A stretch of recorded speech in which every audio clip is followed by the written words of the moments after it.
What's up, everybody? Welcome to today's edition of Locked On ACC. Can't wait to get into today's episode. Man, oh man, we are in week 7, but we are going to recap week 6. There's so much to go over here, right? Some great games between and Georgia Tech and Duke. Virginia Tech, Notre Dame, Carolina, FSU, Wake Forest, Syracuse, all the things that we have to go over. But more importantly, we got to talk about some highlights. What was our favorite game of the weekend? And then what are we looking forward to as we're starting to get into the thick of football? Man, I can't wait to have JJ here because at the end of the day, let's tell it here. The ACC just enjoys wins wherever they can get them. And we'll talk about why that's so special here in a moment here on Locked On ACC.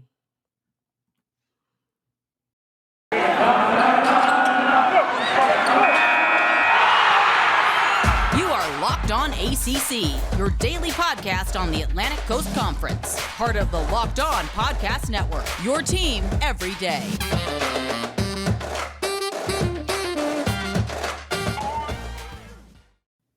What's going on? JJ Jackson in the building, and we are talking through some great games of week 6. We are recapping Atlantic Coastal Division and best game of the weekend. JJ is here to talk with me through some highs and lows as we saw for week 6, some great moments and some tough moments, all of that in between. So let's get right into things, JJ. I hope you had a great weekend.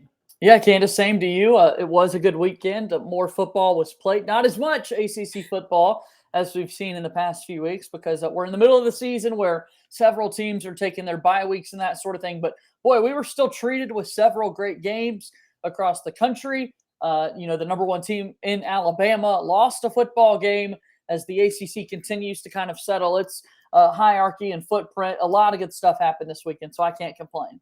No doubt. And we saw some teams still make it in the top 25 with Wake Forest and NC State. And that's always something we can tip off our hat to. So let's talk about Wake Forest, right? They played Syracuse in a really tough matchup. We had Sam Hartman pretty much forcing it at times. But more importantly, it seems like Wake Forest in general, did they play down to Syracuse? It remains to be seen because I think the Syracuse team is very good. They are still searching for that big major win after coming off a loss against Florida State, playing at home against the Demon Deacons, who were undefeated. They were trying to defend their 6-0 season and were able to pull it off. But man, it was tough and they had to go into overtime to do it. Would love to get your initial thoughts just about the game overall and then maybe some more inside looks.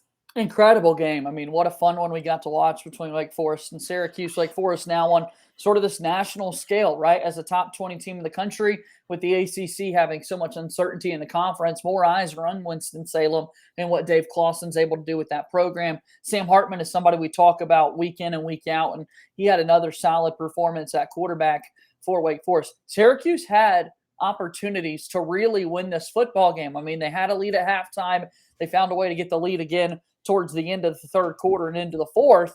But you got to tip your cap to Wake Forest for powering through, handling adversity. And you mentioned playing down to your competition. I do think that can happen from time to time in college football. I don't necessarily want to say that Wake Forest was disrespecting Syracuse by any stretch of the imagination or overlooking them. But for whatever reason, you tend to come off to slower starts from time to time when you're expected to win at the level that you are. I think that happened for Wake Forest. But look, championship football teams, and Wake Forest is trying to be a championship football team in the ACC this year. They find ways to win regardless of the scenario. We're going to look back on this, and all we're going to see is a W next to Wake Forest's name because they won the game. Listen, I say the same things, and I'm looking at Wake Forest's numbers, right? Sam Hartman, 330 yards on the day. Christian Bale-Smith, who did not play that much against the Louisville game, had 63 yards. They were effective in the run game, but not really. But I think it was, for me, A.T. Perry, right? 3 touchdowns on the day. He was just your go-to guy. We normally talk about Jaquarii Robinson, but man, A.T. Perry, they were saying his name is all touchdowns on their Twitter spaces. And of course, that's just who you are. I think from a Syracuse side, you saw some play calling that, some head scratching opportunities when they got down. They were trying to go for 2 when they were down by 1. And I'm sitting here tie the game, go for it, go into overtime. And then I'm getting into arguing with my boyfriend because he's saying, no, when you have the momentum, you try for 2 because you're not the better team. So you have to, make that ability and, strike while the iron is hot because you don't necessarily feel like you can kind of capitalize in that overtime thing. But I would like to know your thoughts because we saw some games also in the SEC where people were going for 2 2 when they could have tied at 1. Would you, if you were a coach and you had to be a decision maker in that, instance, would you go for 2 or would you try and tie it and go into overtime? Look, I kind of like the idea of going for 2 and just ending it there. If you feel like you can't score from the 2-yard line, can you really win a football game when it comes down to it, right? And so the game you're referencing in the SEC, Arkansas and Ole Miss, what a shootout that one was. Defense was optional between Sam Pittman's Arkansas Razorbacks and Lane Kiffin's Ole Miss Rebels. And so we saw Arkansas try to go for the win. I think also, Candace, you see that more frequently when it's the visiting team that's trying to win and pull off the upset on the road. That's what Arkansas was trying to do. Wake Forest opted not to necessarily do that, but they were on the road, and Syracuse the same way. They did not. They were the home team, and they said, you know what, we'll kind of settle for overtime. We'll try to see if we can win this football game. Then, as Sean Tucker scored with 21 seconds remaining to go in regulation. And then A.T. Perry. I love that all touchdowns moniker for A.T. That is incredible. And to have a 69-yard touchdown catch, 46 yards, and then the walk-off winner in overtime was 22 yards. I mean, this is a deep ball threat, and that was cool to see. The walk-off winner was heartbreaking for me as someone who was like, okay, Syracuse, just get one win because I'm all for trying to root for Dino here. But damn it, if that secondary didn't let you down, okay? So, I mean, all in all, I think it was a great game.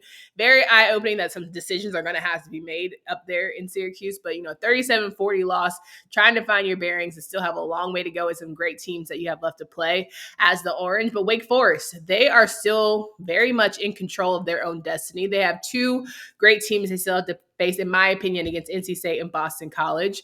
They can do it. I think they're squeaking to me as the team in the Atlantic to certainly watch out for. But I would also like to get your thoughts on another Atlantic team who had a great weekend, Florida State, right? They came in to Chapel Hill, apparently the underdog, 1-4 on the year, only won 1 game, and that was against Syracuse. Everyone's assuming Chapel Hill is the main team. They are it. They are the it factor. And then they lose by 10. What was it? Yes, it ended up being 10, I believe. So yep, 35-25. Yes, losing by 10 to the Seminoles, and Jordan Travis, 1,000 receiving yards with his rushing record for the school. And I'm sitting here like, so why every year do we make Jordan Travis look like a Heisman candidate? I would love to know. And so for you watching that game, or even, looking at highlights, what went wrong for Carolina? But more importantly, why is Mac Brown blaming us, the media, for their issues? No, I do think it's interesting how this one played out, because I really thought North Carolina would be able to take care of business against the Florida State team that's been underwhelming, to say the least. They keep going back and forth between quarterbacks. Jordan Travis was clearly the guy this past Saturday, as he was able to throw for 3 touchdown passes and run for 2 more. So all 5 scores, he's accounting for them. He only had 2 incompletions the entire game, was able to do whatever he wanted to against that North Carolina defense pretty much. So I was impressed. I really was impressed with what I saw from Florida State. And you really thought Jordan Travis was like, okay, this man has been in control this entire time. You wouldn't even know that he wasn't the leading quarterback at some points in this season. Right. He was embarrassing, that Carolina defense. But I have said over and over that ground game, anybody who has a decent ground game has a shot to beat UNC this season. But I think for me, what was most frustrating was, again, Mac Brown going in on the media saying, you guys hyped this up to be this, and now I'm asking you to be patient because we're not that. I tried to, have a little humility towards the end of that preseason talk, but I'm not going for it, right? I think that you have a Heisman level quarterback. Yes, you lost a lot of people, but your defense allegedly got better. It's supposed to be a year different maturity-wise, and yet we're still having the same conversations about fundamental things. Somebody's got to go. And I'm not going to say who. I'm not going to name drop. I'm not going to embarrass anybody on the show. But we can start to have conversations. If it's not working, it's broke. So we need to fix it. And I think for Florida State, for sure, we've talked a lot about their offense, and rightfully so. They were able to score pretty much at will throughout the contest when they put together successful drives against North Carolina. But also, let's give some love to their defense and what they were able to do, because, look, it's a tall task to go up there and stop quarterback number 7, Sam Howell, for the Tar Heels this season. Held to just 6 yards a completion on average. Their defense wanted to bring secondary help up and made Sam Howell beat them kind of through the year. Wasn't necessarily able to do that. And North Carolina, trying to alleviate those struggles, wanted to run the football, and they couldn't do it. Sam Howell was their most effective runner on Saturday as a quarterback. That just can't happen if North Carolina wants to continue to win football games this season. They need to get more out of Ty Chandler, who's a roller coaster of a player so far this year for the Tar Heels. Carolina's offense beat itself. It truly did. I mean, there was an interception in the end zone and just couldn't get the ball moving, some 3-and-outs. It was just all bad. And I really felt for Sam because you can tell he's giving his all, but his energy. And he's not a real emotional guy, but we can tell body language. Like, we're smart enough to know at some point, everybody gets frustrated when you have to do everything. Right. So I think that's my biggest issue. But I can't stand the fact that I have to get on Friday's show and talk to Jersey Drake. Like, that's going to be the hardest part of my week for sure. But no, I want to talk about more of these games. I think Coastal Side will jump here in just a bit, but let's talk about some prize picks. Okay. All of you college football fanatics, have you heard about PrizePicks? This is a daily fantasy made easy, offers more college football props than anyone in the world. PrizePicks offers any prop you can think of, from yardage to touchdowns, even interceptions thrown. All of your users that deposit and use your promo code will receive 100% instant deposit match up to $100. Just be sure to use promo code LOCKEDON. PrizePicks allows mixed sports entries, and you can use the award-winning app on both the App Store and Google Play. Entries can be made in 60 seconds or less. Yes, it's that easy. Don't hesitate. Check out prizepicks.com. Use promo code LOCKEDON or go to your App Store and download the app today. PrizePicks is daily fantasy made easy. And when you are traveling this season, we know you still have a few more games to go. We want to make sure that you are all set with using our favorite, that is Rock Auto. Today's episode is brought to you by our family-owned business serving auto part customers for over 20 years. Rock Auto prices are reliably low for every customer, and they have everything you need. Go explore their easy-to-use website today to find the solution to your auto part needs. Go to rockauto.com right now. See all the parts available for your car or truck, and write Locked On in their How Did You Hear About Us box so they know we sent you. Amazing selection, reliably low prices, all the parts your car will ever need. Please visit rockauto.com. All right, so we're talking with JJ Jackson here from Locked On Blue Devils. I don't know if I gave him that, formal intro, but you guys can find him there. He always talks good things about that place in Durham. The Duke Blue Devils are having a great, what should be fun season when it comes to basketball, because, it's Coach K's last one. But let's talk about that football side of things. I was in Wallace Wade this past weekend as they faced Georgia Tech, a coastal rival, and everything was supposed to go Duke's way, and it was, right? Duke was in that game. They fought back through adversity. They had been down up to as much as 14, climbed their way back and to be in the lead towards the last 5 to 6, maybe even less than that, minutes of the game, ultimately to let it get away from them. You got to ask yourself at some point, maybe it's just time for a change in leadership, or do they just not have the right pieces in place to be as successful as other teams in this conference? Yeah, I certainly don't want to necessarily jump to the let's move on from David Cutcliffe scenario, because obviously that is something that's coming, that's imminent. Everyone knows that, whether it's this year, whether it's 2 years from now, whenever it may be. I do think that there's still a lot to play for with the Duke football team this season, considering the fact, Candace, that for the most part through ACC play, they've been in it, right? With the exception of last week's game versus North Carolina in the second half, where it got ugly and it got out of hand. Duke's trying their best to be competitive in these games. They had opportunities to win against Georgia Tech yesterday, but it's a pretty much new football team. They're still trying to figure out their identity, which is incredible to think about, as Duke is so adamant about running the football from time to time, and then also have stretches where all they want to do is throw the ball with Gunnar Holmberg, who's 4th nationally in completion percentage. I mean, if this guy's throwing the football, it's going to be caught, which is a great thing. Sometimes that might just be 2 yards down the field, but he's able to kind of move the ball through the air when Mateo Durant can't pick it up running. And so I think they're still trying to figure out that balance offensively, and then defensively. When it gets later in football games, the secondary kind of collapses. They made a couple of big interceptions yesterday, but unfortunately it was a little too late, as Georgia Tech was able to get a good, impressive win for a Tech team that got blown out by Pittsburgh the week before. So let's credit Georgia Tech for being able to bounce back and pick up a win like they were. No doubt. And I know you were mentioning Holmberg's receiving, and we got to credit Jalen Calhoun and Jake Boba. I think those two guys were certainly making him look amazing yesterday. But more importantly, we always talk about our man, Mateo Durant. He had 152 yards on the day. What was it? He just got another individual record. What was it? 2,000 yards 2,000 rushing? Yeah. in a career. Yes. And to me, it's like, okay, you have the studs, right? You have the studs to be successful. And I think that is just how can we be consistent when it's working? Let's keep it rolling. And I agree with you. I think there were times where it would just be working and we're like, huh, all right, let's try something else. Let's have a flash of some run game. Oh, let's have a flash of some receiving. So ultimately, I also believe that, Duke put themselves in position defensively to say, okay, I'm going to give you a takeaway, capitalize on that offense. And they weren't able to do that. And I think that's where you have the struggles. And that's what makes good teams great teams, when you make teams pay for their mistakes.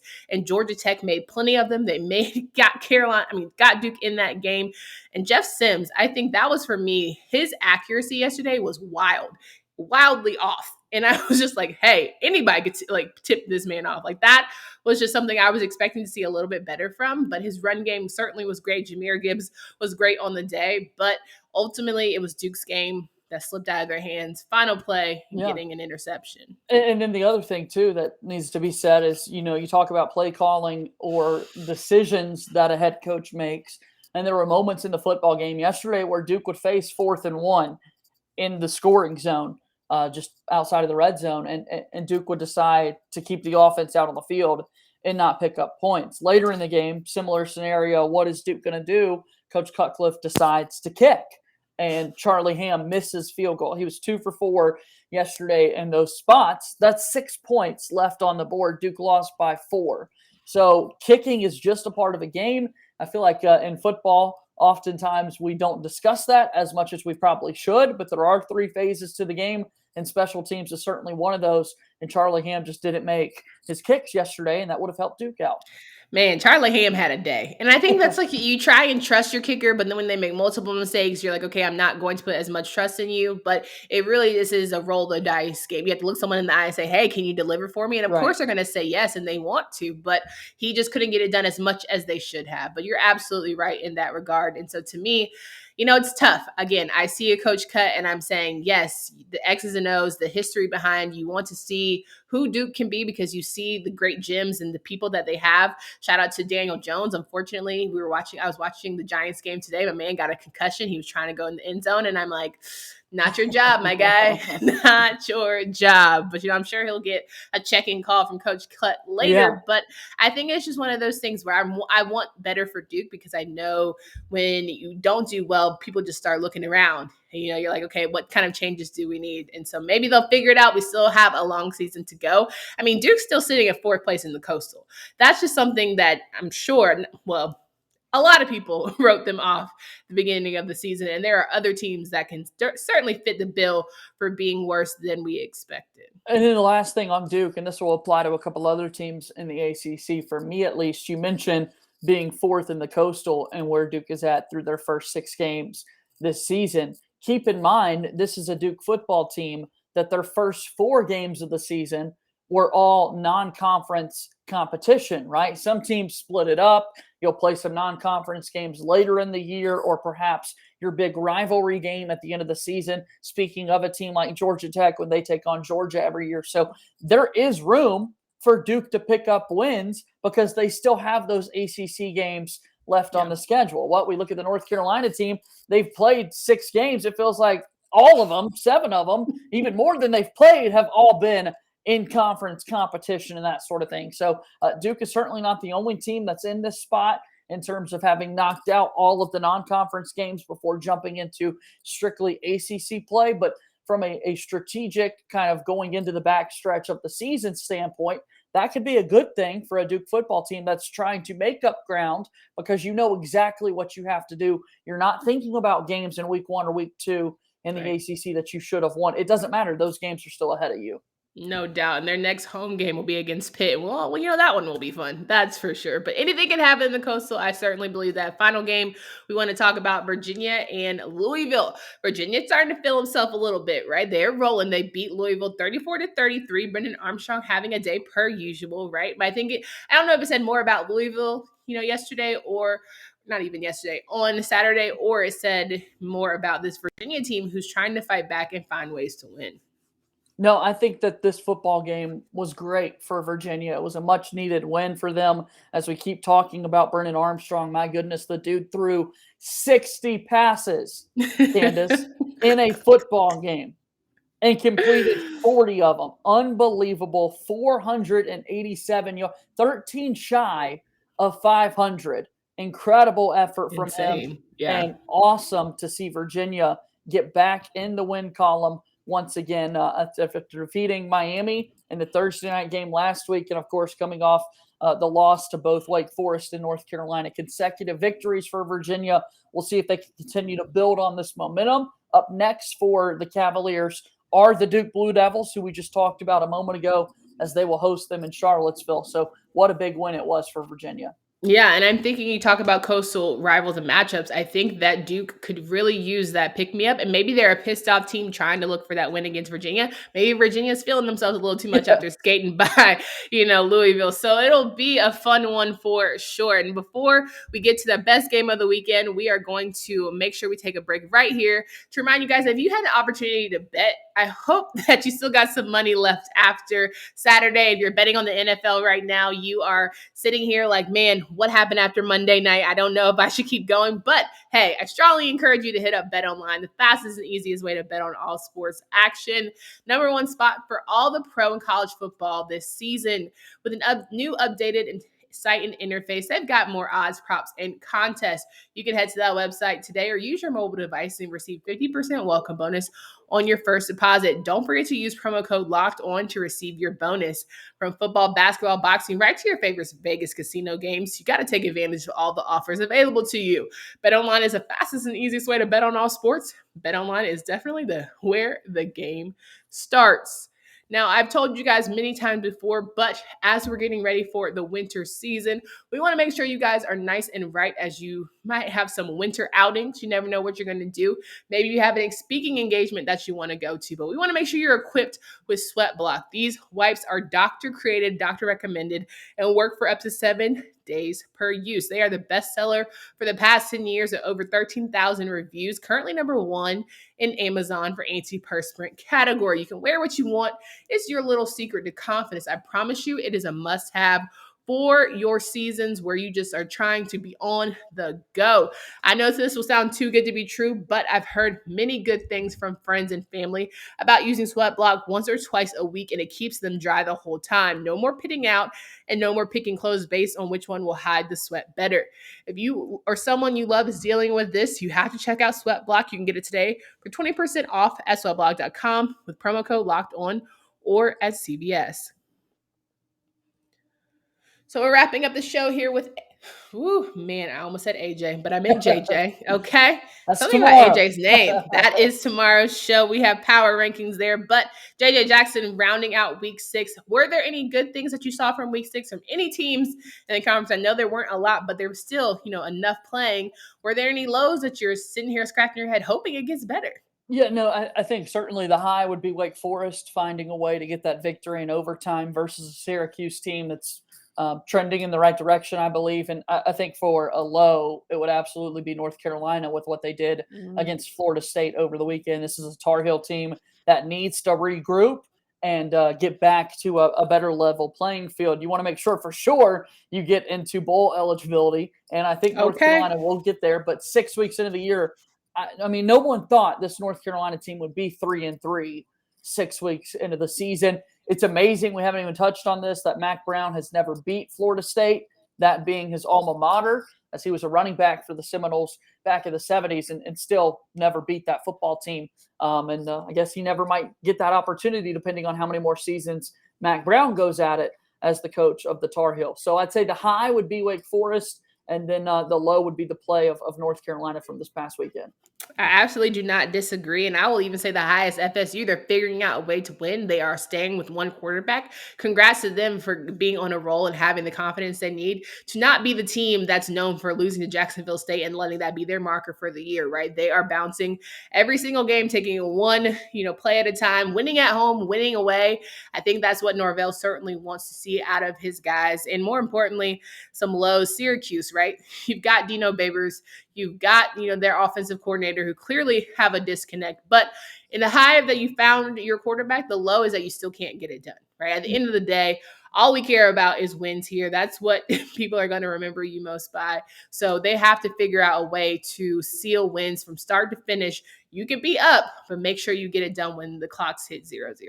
And Candace, as you said on tomorrow's show, you're going to have your weekly rankings as you do every Wednesday. And then when we get into Thursday and Friday, we start to turn our attention more towards week 7. I think that can apply with a lot of the teams we discussed today because a number of them are going to be going into their bye weeks. So no football for them this upcoming weekend. And then even still with the teams that did not play this past Saturday, how do they respond after a week off?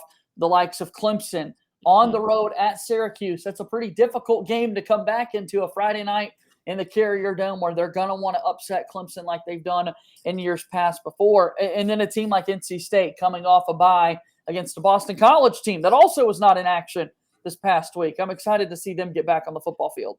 Yeah, listen, maybe DJ is going to have a coming out game because now he's well rested. That would not be great for Syracuse, right? Not at all. That would not be good. I think an NC State team is trying to figure out who they are. They're trying to keep rolling. They're trying to prove that they can be the dominant team. And everyone's trying to set us up for November 13th, which is going to be State and Wake Forest playing each other. And you never know. Someone's going to spoil something for either. So I'm looking forward to that Atlantic Division matchup. Of course, that's exactly the two that we thought, this preseason we're going to be battling. But that's what makes it more fun at the end of the day. JJ, it's always fun to have you here. Can you please remind folks of where they can find you, follow your work? Absolutely. Locked On Blue Devils every single day here on the Locked On Podcast Network, your team every day. And you can follow me on Twitter at _JJ_Jackson_. Exciting week as this Duke football team gets ready to travel to Charlottesville to take on Virginia. And then also coming up on Friday this week, Candace, Countdown to Craziness, the final tip-off event for Coach K. We've got Late Night with Roy or Hubert Davis, whatever they're calling it now. So basketball season right around the corner, and we're discussing all those things on our podcast network. No doubt. And we, again, thank you guys for making Locked On ACC your first listen each and every day. If you want to get any more of the conference news, strongly encourage you guys to download, subscribe to the podcast from anywhere you listen. And we're also on YouTube, so you can subscribe to there, see our lovely faces and all we have to say. For Candace Cooper and JJ Jackson, we hope you have a great rest of your day. AJ Black tomorrow on Wednesday show. Power rankings are on the deck. We'll see you then, and until next time.